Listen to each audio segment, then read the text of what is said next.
বন্ধুরা দেখো, আজকে হলুদ পাতা নিয়েছি একটা, তাই ভাবলাম যে হলুদ পাতা দিয়ে একটু চিংড়ির পাতুরি করি। তাই সেইটা তোমাদের সঙ্গে একটু শেয়ার করছি। দেখো হলুদ পাতা দিয়ে চিংড়ির পাতুরি কিভাবে করছি তোমরা দেখো। প্রথমে আমি হলুদ পাতাটা ভালো করে ধুয়ে নিয়েছি, ধুয়ে সেটাকে নিয়ে নিয়েছি। এবার এর মধ্যে আমি দিয়ে দেব বেশি পরিমাণ একটু পোস্ত, একটু সাদা সর্ষে, তার সাথে বাটা। দেখো এইভাবে দিচ্ছি। এবার আমচুরটা, যে আমচুর হয়, আমচুরটাকে গরম জলে ভিজিয়ে রেখে সেটাকে এরকম ছোট ছোট করে টুকরো করে কেটে নেওয়া। তারপরে দিচ্ছি কাঁচা লঙ্কা, তারপরে চিংড়ি মাছ,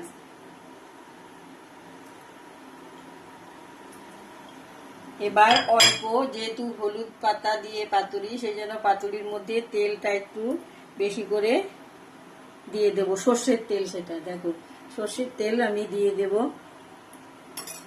হলুদ পাতা যেহেতু হলুদ বেশি লাগবে না, কিন্তু অল্প পরিমাণে একটু হলুদ দিতে হবে, তবে কালারটা ভালো আসবে। এবার স্বাদের মতো একটু লবণ দিয়ে এটাকে দেখো আমি মেখে নেব।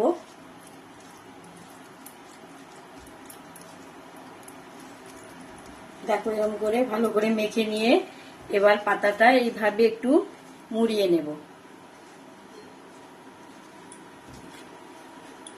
এবার ফ্রাইং প্যানে আমি তেল গরম করতে বসিয়ে দিয়েছি। দেখো এবার ফ্রাইং প্যানের মধ্যে এটাকে ভালো করে একটু ফ্রাই হতে দিতে হবে, তার জন্য একটু বসিয়ে। বন্ধুরা দেখো, এটা ঢাকনা দিয়ে আমি পাতুরিটাকে একটু গ্যাস ফ্লেম কম করে দিয়ে আমি ভাজতে আসে। এখন এটাকে আমি একটু অপর পিঠটা ভালোভাবে উল্টে নেব, তবে এটা খেতে ভালো লাগবে। এইভাবে তোমরা অপর পিঠটাকে দেখো উল্টে নেবে,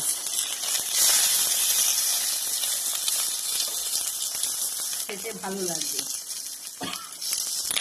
বন্ধুরা দেখো, এটা একদম রেডি খাওয়ার জন্য, সেই জন্য আমি একটু সার্ভ করছি। দেখো হলুদ পাতা চিংড়ির পাতুরি আমার একেবারে রেডি খাওয়ার জন্য, সেই জন্য আমি দেখো তোমাদের দেখাচ্ছি কিভাবে পাতুরিটা রেডি হয়ে গেছে। দেখো কত সুন্দর ভেতরের, এটা একদম প্রিপারেশনটা কত সুন্দর হয়েছে। তাই বন্ধুরা তোমরাও জলদি বানিয়ে ফেলো। দেখো আর আমাকে জানিও কেমন হয়েছে আমার এই হলুদ পাতার চিংড়ির পাতুরি।